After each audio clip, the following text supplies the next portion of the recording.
nsooka bajjukiza ennyingo ebbiri ez'omulamu zaasinga omufu buli budde z'olina okujjukira ennyo n'okwekwatako.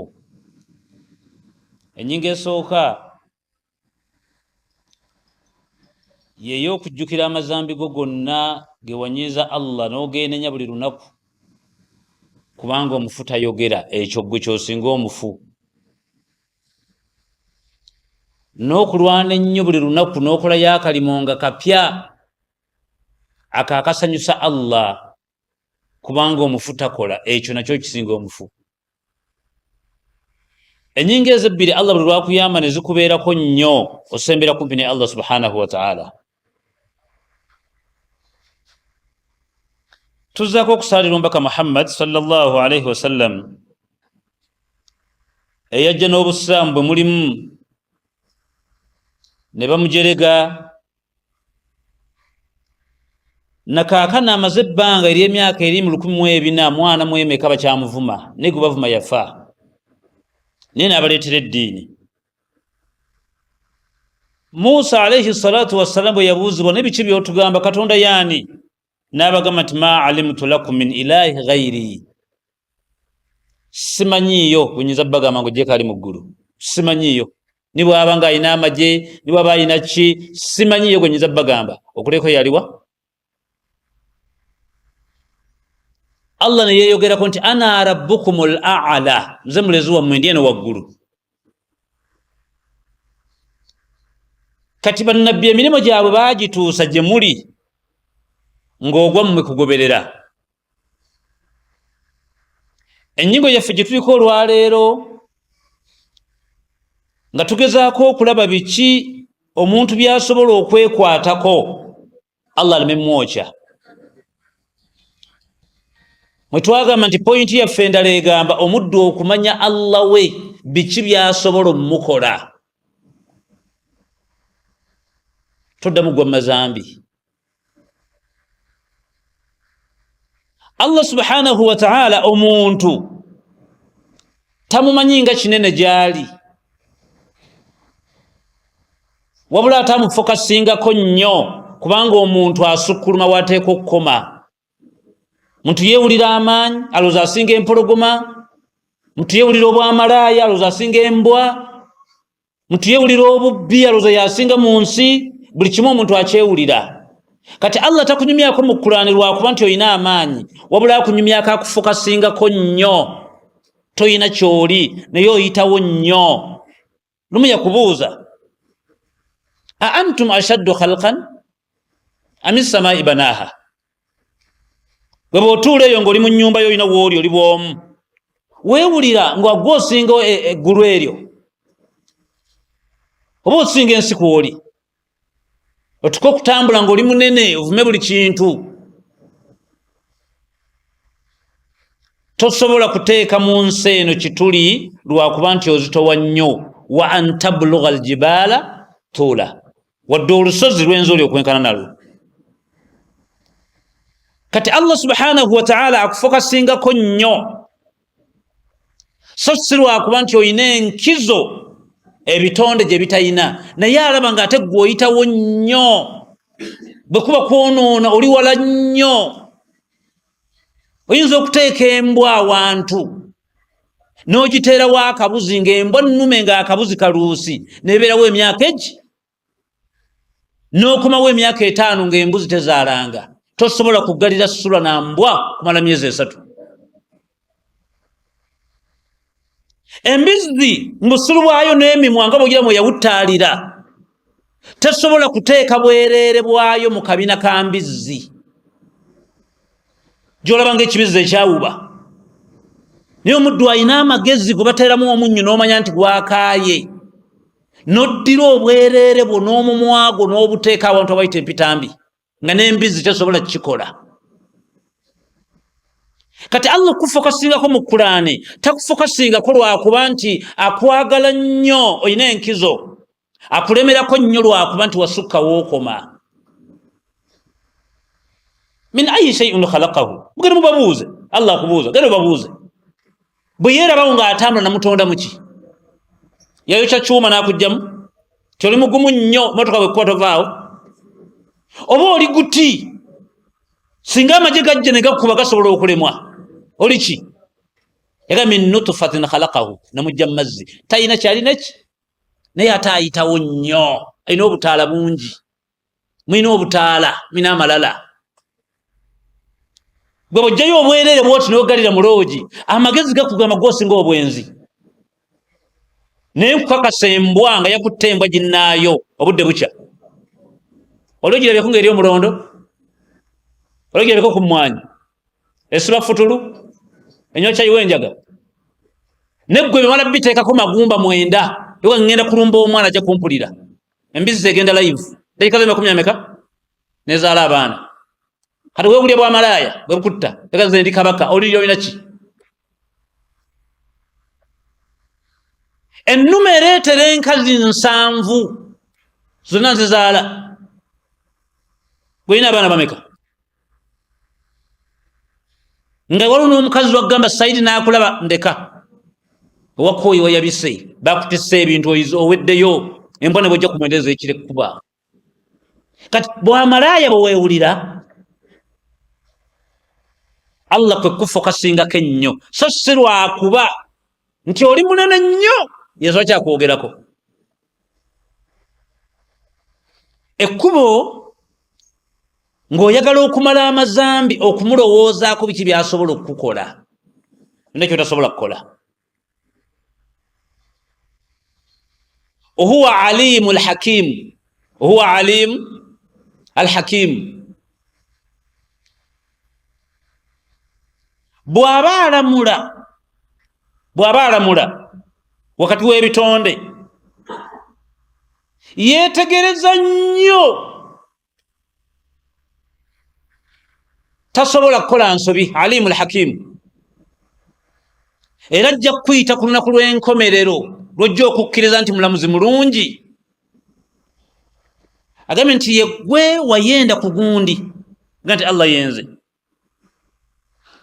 yegwe wazaala omwana wa ssengaalo kati Allah wange yenze yegwe wabakako ku nnyoko omuto nti Allah wange yenze we wava ng'omaze okufa famire yo omwana wo omukulu yakwata mukazi wo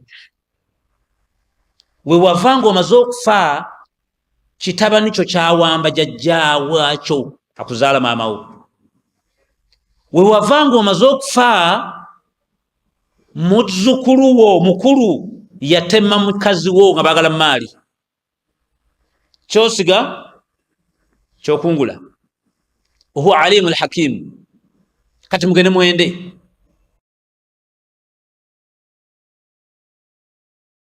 ekyo kyennyini kyokola agenda kikusasula bw'aba takikuweeredde wano ogenda kifunira mu ggulu alimu alhakimu وما تشاءون إلا أن يشاء الله إن الله كان عليما حكيم ستدهل أيبدي السيمبايو yaga teri kisobola kukolwa mwene ensi okulekanga nakitegeera mukole bye mwagala naye okulamula kwange kundekera ekitiibwa nja kulamula okkiriza nti Allah alamudde lumu yagamba huwa al-aziz al-alim huwa al-aziz al-alim bw'oba oyagala okumulowoozaako mala amazambi lowooza ku ebyo byasobola okukukola byajja okukukola mu maaso ne byasobola okukukola kati huwa al-aziz al-hakim suratul hashiri sabbaha lillah ma fi as-samawati وما في الأرض وهو العزيز العليم ekintu kyakunyumiza aba kafulu nnyo amanyi byotamanyi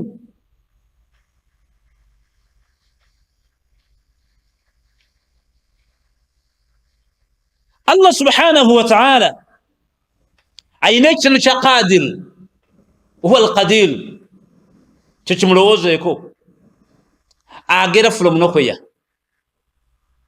oyinza okuva ono mu muzikiti okuddayo ewaka nga amasanyalaze gakutte ennyumba mukazi wo n'abaana bo nga famire ekomyawo nga tobadde intended kuddamu kuwasa mangu abaana bo mukaaga bagenze huwa alqadir agera from nowhere oyo muti talaba ntolina kondomu ena woogenda ayinza okukutta nga tonaba kutuuka huwa alqadir ne bakuba ewaka nti Kasimu afudde programu zikyuka Allah subhanahu wa ta'ala huwa yatawaffa al-anfusa kyo kimulowoozeeko yagamba nti Allahu yatawaffa al-anfusa hina mautiha nze mbatta kati mulowoozeeko nti ayinza okunzita nga loogi gyenzimba okufunamu akasente gyenkwese mu mannya ga muganda wange so nga loogi zizo mwe bagenda okwendera naye poloti wagigulira mu mannya ga mukwano gwo mulala baleme kutegeera nti Saidi abende emaki ne bazimbira loogi ekati huwa yatawaffa nyinza okutta nga nekyokukusa tonnakituusa ng'oyagala okumala amazambi okutandika okulowooza ku Allah biki byasobola okukola omuntu huwa arraziq huwa arraziq inna Allaha yatakaffala ala arzaqina Allah yeyamanga amaze okutonda abantu naga neeyamye okuva na leero buli kitonde ekiri mu nsi emmere yakyo njiina kibeerawo ng'oli mugumu totawaananga kuggwamu magezi kubba bya munno ky'olina okulya enkya n'abaana bo Allah kiyina aga nti yatakaffara ala arzaqina neeyama njabaliisa n'obusiisi munyeera gwe basiŋŋaana mu toyireeti bano abasima ebinnya n'ayingira fuuti 8 emmere gye bulya buli lunaku agiyina yatakaffala ala arzaqina nze neeyama Allah wammwe buli kyonna kye natonda nga kiri mu nsi era kiwe ekyokulya toddagamu kuggwa magezi nga buli ali ku dduuka oyita kasitoma byanga mawube baleke bajja kujja tuulootereere era tozimbira muntu mutima nti kizize kitya Saidi nga kasitoma zamukubidde essimu riziki yagimanyi wa fi ssamaa'i rizqukum wama tu'adun riziki ya mwezenji kutte bwe nti waman nunazziruha sijita kujja simalaga jita illa biqadarin ma'lum tukutematemera tugamba Saidi ono olaba ayenda ali ku bigere bwe tunamuwa akawumbi takwata embwa Saidi mulekere emitwalo 9 n'oguluba ne weetikka konteyina namba omugagga naggamba batulya 7 nva mu maaso nga togenda kusukka ssente ezo paka lunayingira ettaka waman nunazziruha ne ssente sizita illa biqadarin ma'lum mamwe ekigero kyemmanya nti oyo mumuwe lwaki akumanyi nnyo kati ne riziki yagiina bw'obanga otambula ng'oli mu bibyo mulowoozeeko ku ekyo togenda nemeddwa okusaala olw'okugenda okusaba akalimo ng'ate kibayita riziki nakira si maarifa ekigambo ekyo kikuŋŋaanya buli kirungi kya muntu singa Allah akalimo kano akannemesa kamala omuvunnamira riziki era yagikutte Allah mulowoozeeko nti huwa alhayyu alqayyum tendo bimeka byonna bikole naye gwe oyina endingi ye ayina everlasting oba ozze kiro waali ate yaliwo nga toliiwo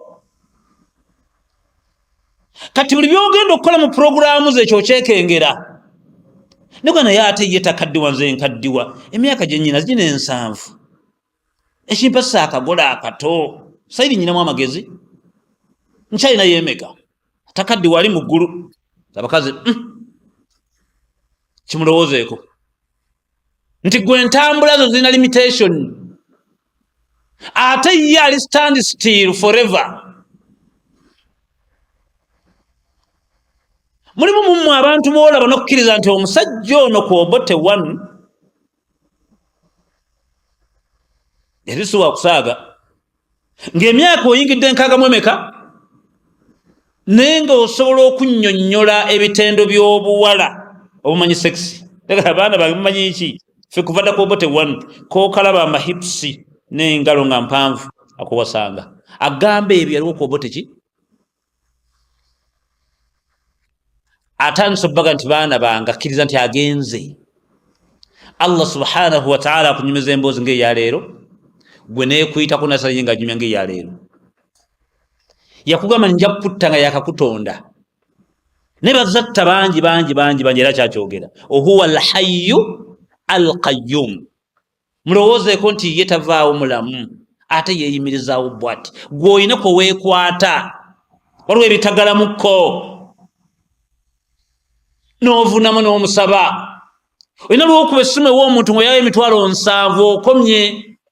Waliwo omusirikale lw'okukwata nga osaawo yakutaasa. Olina lw'omukazi lweyekyalaga Saidi nga tongulidde essimu sikulinaako buzibu kwebaka mpaka ku majja n'oleeta azikaali n'osala layini n'ogaka nkweke kubiraga nti nkugambye mpaka wiki namba. Weegayirira oli alina alqayyum emyezawo bw'ati kimulowoozeeko kijja kukendeza amazambi. Ayina almustahilun au tubura sarairu manyi okwabya ebyama eby'omunda abantu bebatamanyi ekyakiyina ku nkomerera ajja kukikola newa naasobola okukikola miteeko egi era nti ayabya amanyi okuswaza singa olemezaamu nnyo Allah ayabya nakwanika ate ayinayo olubikkula olutuufu olwaddi. Waliwo ebikolebwa nga bya munda nnyo nga n'ennyoko tabimanyi.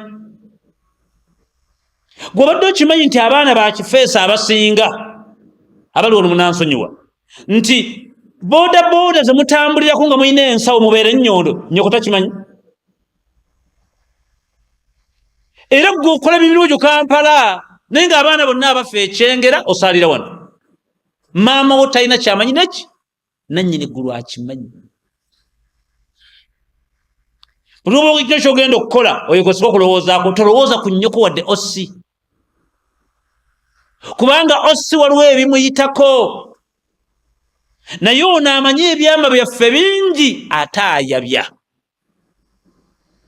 Ayina gwe yabyako ng'amanyira omubaka Muhammad sallallahu alaihi wasallam yeefudde kiwonyo kitagambika. Ayina gwe yanyumiza sitole ng'ate mwononefu nambe gwe toli mwana wa bwenzi. Baali mu meeting omusajja nakkakkana bw'ati tiyaddamu kujja wali mbaka naye yali master nnyo mu kuvuma n'okujereegerera. Allah ayabya ayinza okukola akantu nga katono Allah wange zikiriza n'okkiriza nga ssente weeziri nga n'omukazi mbooko weeri nga n'amakoyina malungi nga n'abakuumi weebali nga takukkiriza kuddamu kuyingiza mmere ng'eyita mu kamwa nga takukkiriza kuddamu kufulumya bigenze mu lubuto okujjako nga bivayo nakapiira ng'ate buli kussa oteeka okumala okukaaba kukuba ku nduulu nakikola emyaka 40 ng'olina embooko z'abakazi olina ssente olina security.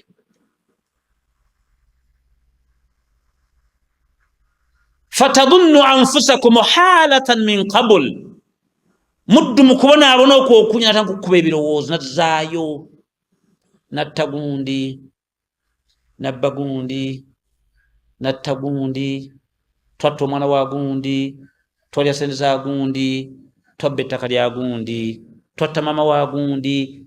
Allah n'akuwangaalizaawo nga gwe kennyini gw'oli mu kuzza obutambi ku lulwo akwabiriza munda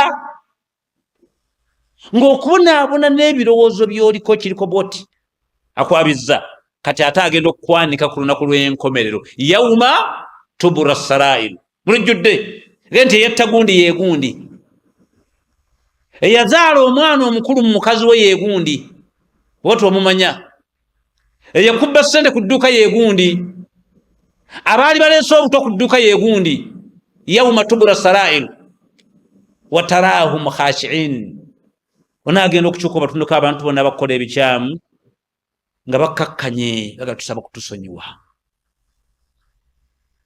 ayabya Allah subhanahu wa ta'ala mulowoozeeko Allah mulowoozeeko nti mugumiikiriza ku kitonde naye aba teyakwerabira akonkaddamu mugumiikiriza nnyo ku bitonde naye aba teyakwerabira wala tahsabanna anna allaha ghafira amma ya'malu adh-dhalimin mwabakola ebinyiiza Allah temulowooza nti mugayaavu yabeerabira ekyo banga olina byokola kitegeere nyenda ndi mubbi ndi mwononefu nga nyina ssente ng'ate bamaseka b'emuzikiti bo baavu baleme tulimba ayinza okukuleka bw'atyo ayinza okutwala bw'atyo liyisturjiyo ng'agezaako okutwaliriza liyawmin tashkhasu fihi al-absar n'atakuwaayo chansi yakubitegeera n'akugera ng'olina muloogi boti ennyumba n'ekwata omuliro n'akugera ng'oli mu mmotoka n'akawala kali bwereere tulira nebagatta olunaku lw'olinnyonnyonyoddeyo e Makka bulijjo gy'osiiba n'etatuuka wadde Dubai ayinza okukutwaliriza ng'olwakuvuddemu ayagala kukukwata kibwatukira kati swabiran mugumiikiriza naye aba teyakwerabira ekyo obeerangayo ng'okimanyi era kankuwa example bbiri dokita omu ayogerwako Aidha al-Qarni bwe yali atya nnyo embwa obutonde bwe yagobako embwa ng'akyali muvubuka natta omwana gw'embwa bw'awasa omukazi nga tazaala okumala ebbanga nga n'omwana gw'embwa yagutta ng'embwa yina omwana ogwo kyongo yakirebera kivaako wayita emyaka egiri mu 6 Allah n'amuwa akaana kaali kamaze professional ya kitaawe ku matikkira kwennyini nga bano n'akaana ku wooteri bakaleete ku matikkira taata akakutte bw'ati emmotoka nejja netta dokita netta akaana ke nerekawo dokita mu maziika dokita bwazza akatambi bw'ati n'agamba nti nkakasizza Allah natta omwana gw'embwa embwa yalina omwana ogwa bulenzi emyaka 6 emabega laba Allah bwanzitidde omwana gwe nnyina mu bulamu bweti n'amutisse mu mmotoka nga nange omwana gw'embwa nagutana mu mmotoka kwe kuwandika ekitabo ekigamba nti kyosiga kyokungula kati Allah mugumiikiriza naye firimu aba teyagivaako tolaba nti oyenze nnyo ne bw'oliba ofiiridde Makka olina okufuna ku bibala by'obwenzi firimu tagiggala naye ate mugumiikiriza nnyo ku kitonde bwobanga olina ezambi ly'ogenda okukola ekyo mulowoozeeko nimuga ne bannange nzibye sipeeyi emyaka ne mu 10 nga tanjavuwaza akutwaliriza tagenda kuddayo kuwa kacyasi kalala kokitegeera ofuna leero ayina ekitende ekyo Allah subhanahu wa ta'ala ghafuru rahim gwe kyolabanga ekinene ewakibwebula gwe kyolabanga kinene nnyo ewe kiri bwe kiti ate munnange gwe kyolabanga ekinafu ewe kiki lumu yagamba watahsabunahu hayyina mbewunya bantu mmwe mwina amazambi ge mugwamu eyo ku nsi mwenga mulowooza mbu butono bwe buti wa huwa inda Allahi azim ngeno mu maaso gange lyezambi kabaka kati yawewula gwe kyolowooza yesi kyayina. Nkuwa example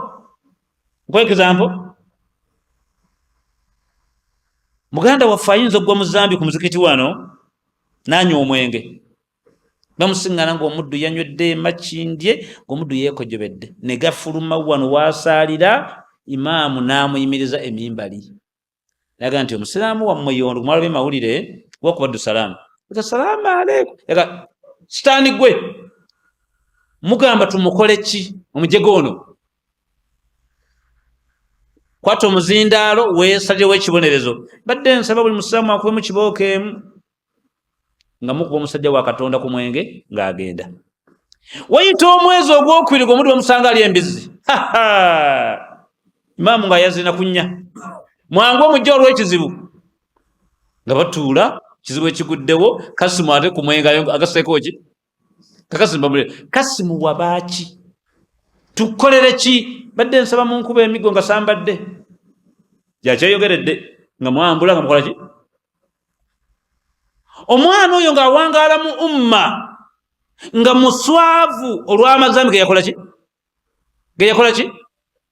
Laba Allah n'atuleetera omugagga waffe w'amasigidi ng'ate ye chairman naye ng'ate yayina essaba eddene emakindye,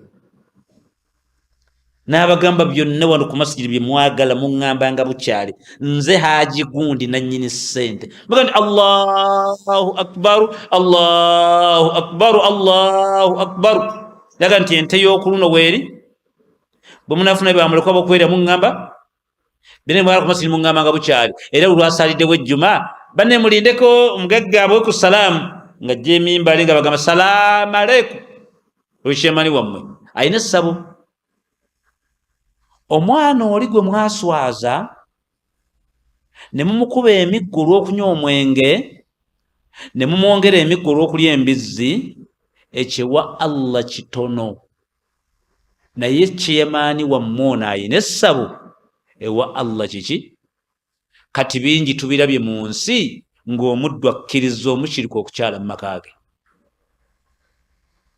Allah gwe yagamba nti omulabe wange gwe n'omukyaza mu maka ge, naye omwana ono bambi omunafu mu ddiini ne bwe balinayo akamere tubayita watahsabunahu hayyina wa huwa inda Allahi azim. Waliwo bye mukola mu nsi mmwe nga mulaba ng'ebitono naye ng'ewange nabiraba nti mazambi manene, ate mmwe bye mulaba ng'amanene ng'ewange temuli. Ng'omuddu okubeerawo ng'oluganda lwe taluliiko, tolina budde bunoonya baganda bo, sengaawo, maama wo, jjajjaawo, taata gundi. Eryo zambi mu maaso ga Allah, mazambi amanene. Kyova olaba qaraba Allah bugatta ku bushiriku. Kino some Qur'an, inna Allaha ya'murukum bil adl wal ihsan wa ita'i dhil qurba. Yamara yagamba atya wa yanha 'anil fahsha'i musule endala yagamba munkar bushiriku. Nagamba nti obushiriku haramu, ate eno mu Misra ate agambye makruha. Kitegeeza haramu ye makruha maaso gani? Ga Allah subhanahu wa ta'ala. Naye akulaze nti oluganda okulwawula luli mu mazambi gakuleetedde ataano amanene alutaddemu. Niyo omuddu abeera mu Kampala nga ali myezi gyeki alina baganda be tamanya kumanya bimukwatako, naye ng'osobola okulya emmamba n'emikwano gyo buli lwakubiri. Yogadi wanna mwanje wano kawalya simba layini njagala supu nga mungi okuba okyali ku Nabugabo. Kawalya abeera mu layini y'emmamba buli lunaku nga maleke emukwata ekifaananyi n'emiwogo gyo gya kakaaga buli lunaku.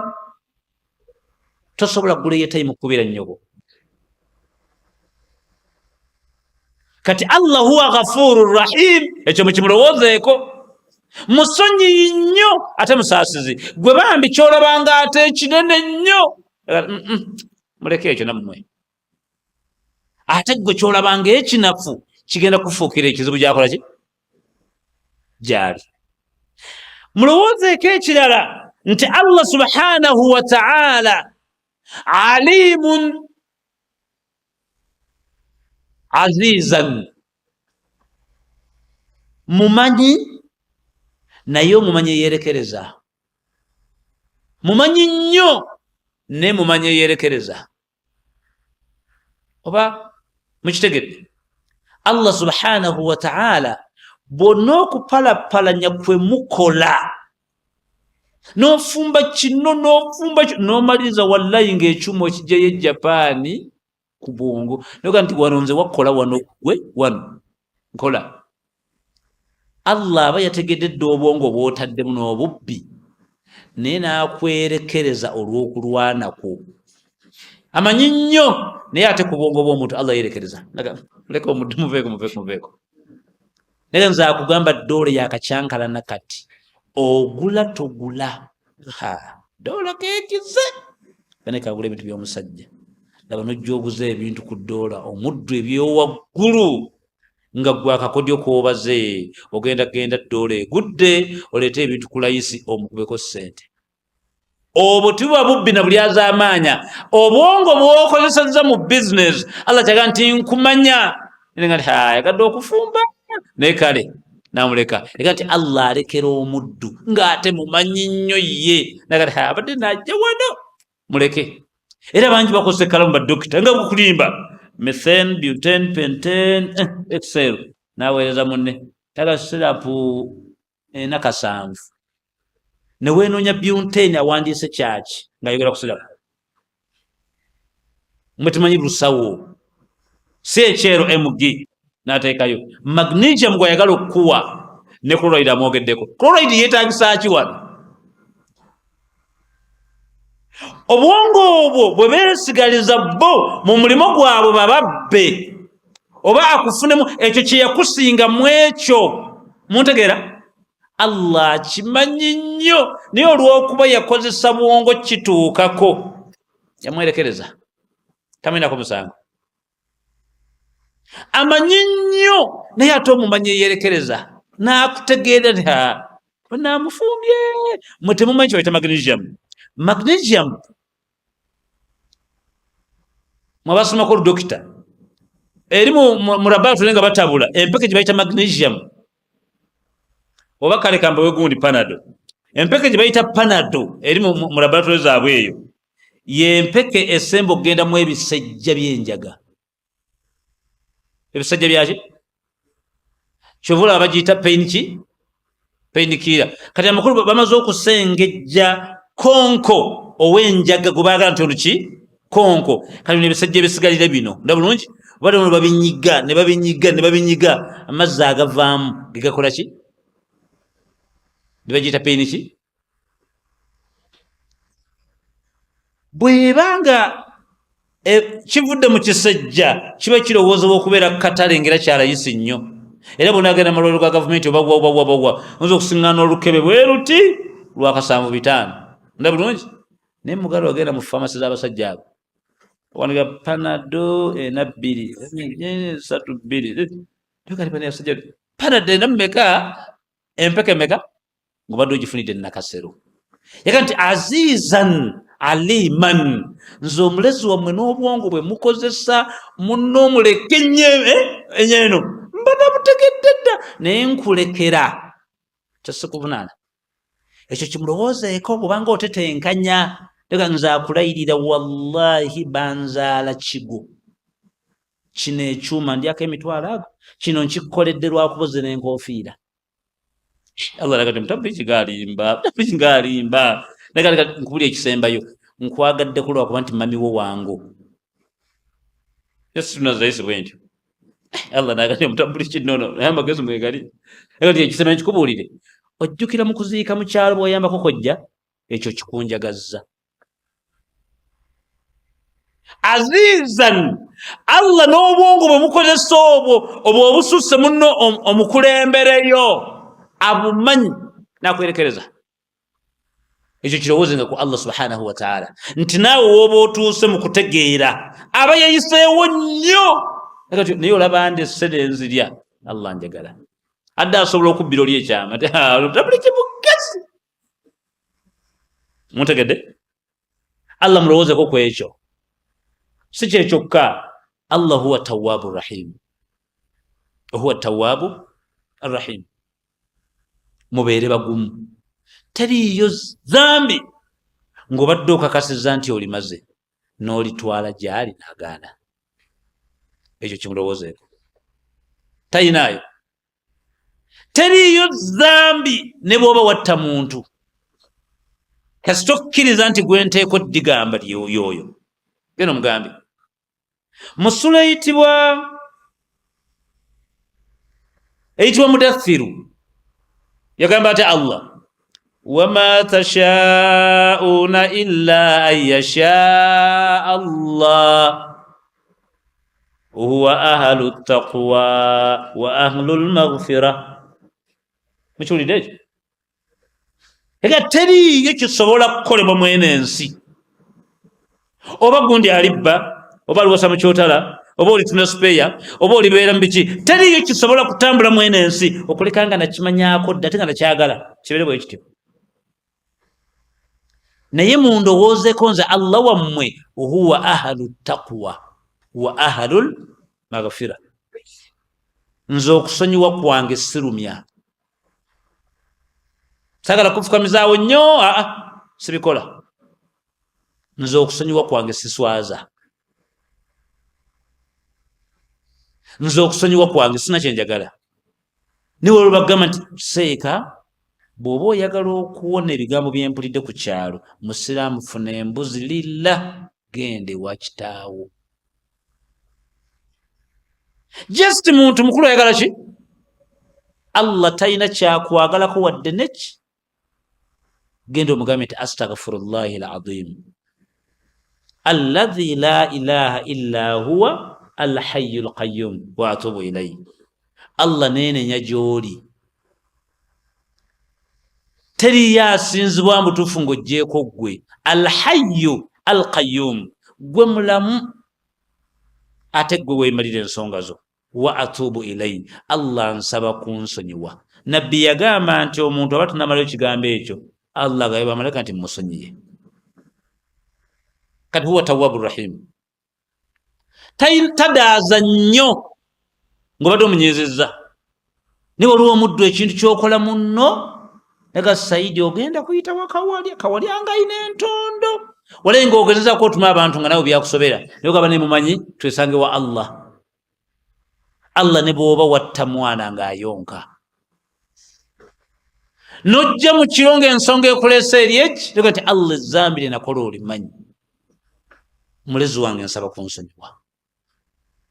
Akugambye wama tashaun illa an yasha Allah huwa ahlu ttaqwa wa ahlu lmaghfira.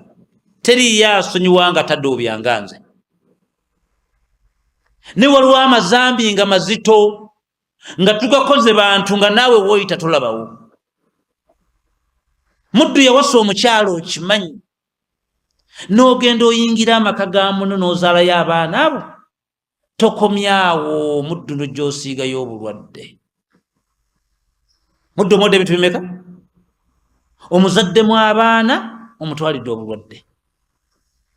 Nga ne bw'ogamba kwata kamunye ng'ejjudde omuceere, n'okwata ebbaasa ng'erimu obukadde 3, ogende mufukamire mu maaso g'omusajja ng'era ovaawo akaaba. N'agamba enkomero y'omuceere fene siriimu, ate ndabire n'abaana bo. Naye Allah tolina ky'otwala ate ye mu maaso ge nga kyetaagisa obw'ebintu. Ne bw'oba oyagala kumusaba nga tolina wuzu, ne bw'oba waakamala ezzambi, n'omugamba astaghfirullahi alazim, neetonda gy'oli gwe nannyini bitiibwa, alladhi la ilaha illa huwa, teri asinzibwa ng'oggyeko ggwe, wa atubu ilayhi, saba kunsonyiwa, alhayyu alqayyum, gw'oli mulamu, saba kunsonyiwa. Nabbi yagamba bw'okifulumya bwe bivi, yagamba mugabe musonyiye. Allah lwakawaayiro tokiddamu. Naye ebintu bingi ku bantu bikalubamukko. Muddu yafa, naye ng'okufa kwe walinamu omukono, nga bw'ogamba okwetondera famire ye talina kyegenda kukumalira, ng'ensonga eyo eri wakati wo n'oli eyafa. Kati ku nkomerero Allah agenda bayita nabbi yagamba sallallahu alaihi wasallam omuddu wajjenga akutta omutwe gwono ono eyafa agenda kujja asisinkane eyamutta nga alina omutwe gwe naye nga bonna balamu bwe bati ono Allah amugambe buuzo ono nti lima kataltani lwaki wanzita ega nti awo emyoyo n'emyoyo gigenda kumala kwesasula olaba nti ekiri wakati w'omuddu n'omuntu naye ekiri wakati w'omuddu ne Allah ova mu bwenzi tugati astaghfirullahi alazim alladhi la ilaha illa huwa alhayyul qayyum wa atubu ilayhi kiwedde kati huwa tawwabur rahim ekisembayo Allah mumulowoozeeko nti ebitonde byonna abimanyi ebitonde byonna abimanyi lumu yagamba nti n'ensanafu eyeekwese wansi w'olwazi oluddugavu n'empeke yabavaako mu ngalo n'egwa mu nnyanja n'etuuka wansi w'amayinja ennyanja gy'ekoma yagamba n'ebiwuka ebiri wansi w'amayinja agaagali wansi w'amayanja yagamba bimanyi yensonga lwaki riziki yaabyo ejja buli budde ekyo mukimanye mu ssula eyitibwa Najimu yagamba nti huwa a'lam bikum mbamanyi nnyo kati ne bw'oba tolowooza kale ku mbwa weerowoozeeko ggwe ekyo kirowooze ku Allah atumanyi bidhaati akumanyi ng'okyali ggi idh ansha'akum min al-ardi wa idh antum ajinna nze nakumanya nga sinnakuleeta mu nsi ng'okyali kagi fi butuni ummahatikum wali okyali mu lubuto lwa nnyoko fala tuzakku anfusakum teweetukuza toyina kyoli nekinkumanyi ekyo kiyambako okuwona amazambi noga gwenyiza mmanyi nnyo bano bagenza okukutegeera ng'okuze abamu bakulabidde mu siniya 1 waliwo abakumanyi ku kaalo era omuddu alina erinnya lyakuyita nawe ne weekanga nogaira erinnya lyali lya ku ssomero kabali ku dduuka nga n'agijja maada taliwuliranga mutu neekanga bw'ati omuntu ayise erinnya eri wa ku kyalo P7 Hawudi nga tolaba naakuyise noga yayogedde erinnya eri oyamanyi muntegedde kati Allah subhanahu wa ta'ala mu kumulowoozaako ekyo kitendo kye kimulowoozeeko yagamba manyi nnyo ekyo bwe kikujjira olina kyotasobola kukola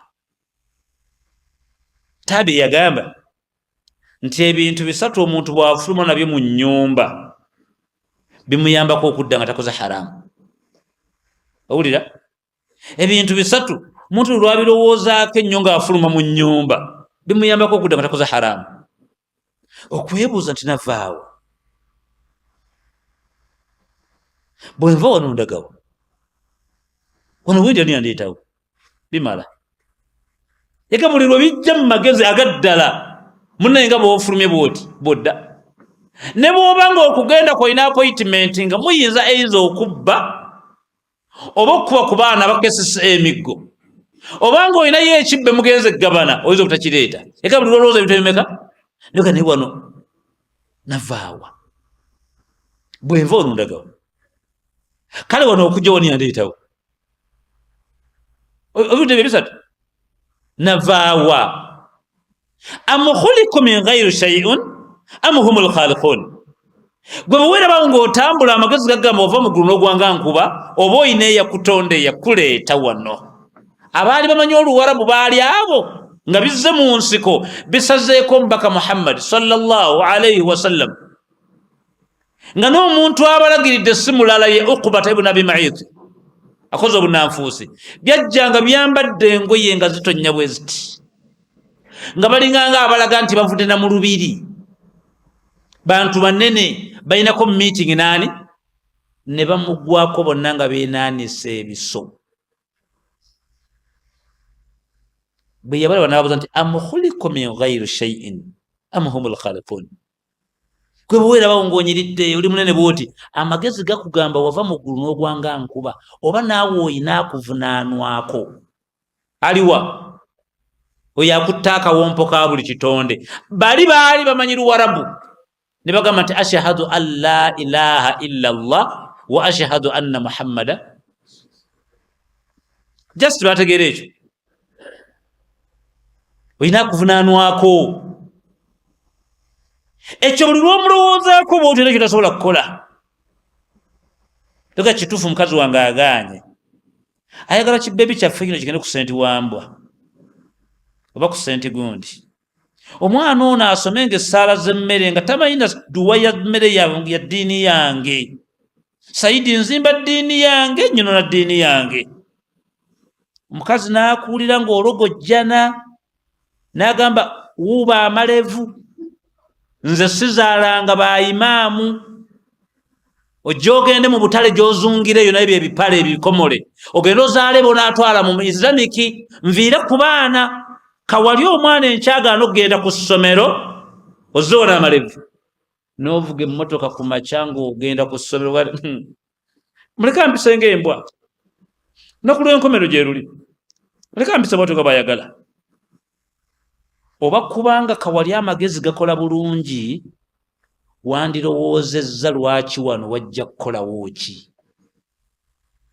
Wama umiru illa liyabudu llaha mukhlisina lahu ddin wama khalaqtu ljinni wal insu illa, kye bayita kusinza Allah kwe kukola ebyo byayagala n'oleka ebimunyiiza. Omwana ono bw'asomye essaala ng'oli mu ddiiro n'agamba nti ayi Yesu, ayi Yesu, emmere eyaleero nsaba embeerere ya ddembe ku linnya lya Paatiri n'erya Mwana n'erya Mwoyo Mutuukirivu. N'ogamba nti omusajja nze omutabuliiki omwazinyi, omwana wange ate bw'anaakozesa essaala eyo enkya bwenfa ewaka mba ndeseewo ki? Bw'oba toyina magezi gasobola kulowooza kwekyo oba tosobola kuva mu mazambi. Allah subhanahu wa ta'ala oteekwa omukwatibwako ensonyi ku bimu. Okwatibwa ensonyi nga tisinga nzitira wano ku kino. Obadde olina kyogenda okukola bw'oti n'omulowoozaako.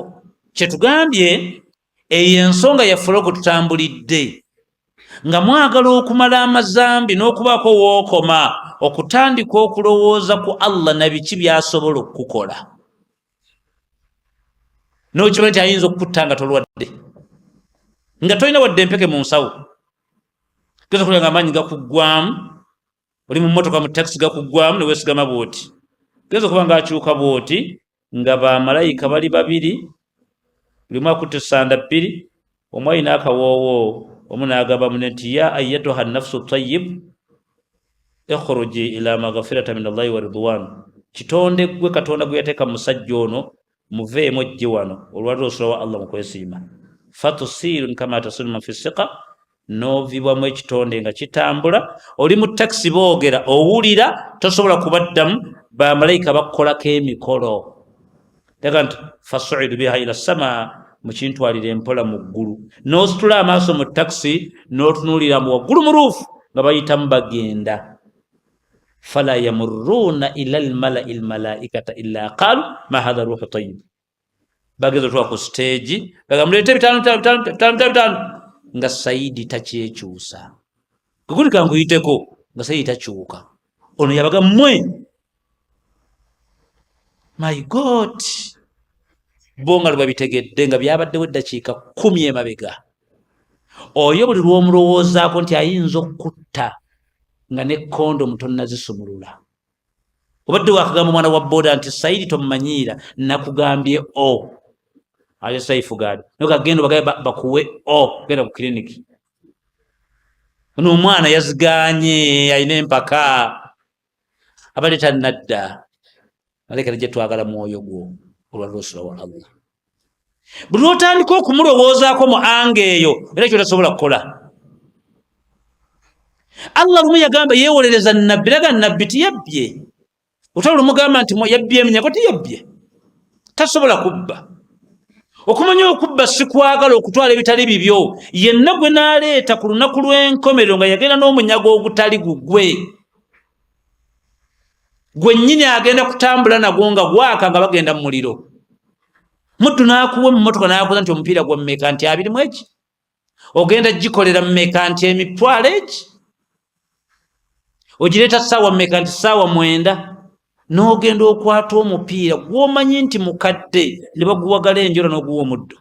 Akuwadde ssente z'obukozi ne ssente z'omupiira, ogenda kujja ku nkomerero nga toyina mpale, nga Allah akutissa omupiira ng'ogenda mu muliro. Kyeyagamba Muhammad sallallahu alaihi wasallam. Buli lw'omulowoozaako kikyasobola okukukola, nakyo tasobola kukola. N'olema kuwaayiriza mukazi w'omuswaza mu bantu olw'okuba wakutte essimu nga waliwo amuwadde message y'obwenzi. Ne Saidi n'otalowooza bibyo, basanze mu mpale z'okkondomu buli wiiki nga nsumulule, onyweramu mazzi gwobusi bwenzi. Kati k'omukutte kano funa wadde ebbali omuntu alimu ensonyi, nga baddu benze nnyendako, mukazi ansasudde. Yeyo muddu atya Allah subhanahu wa ta'ala. Gwe yagadde okuswaza mukazi wo olwakino kyolabye, ne weerabira nti Allah asasula. Era abamu balina enjogera egamba nti abazeeyi envi ze balina beerabira oba aziriira. Olwo kiwuliddeko? Temanyi lugero olwo? Muli Baganda? Muli baki? Wama lutandika lutya gye luva? Olirira mu katiko.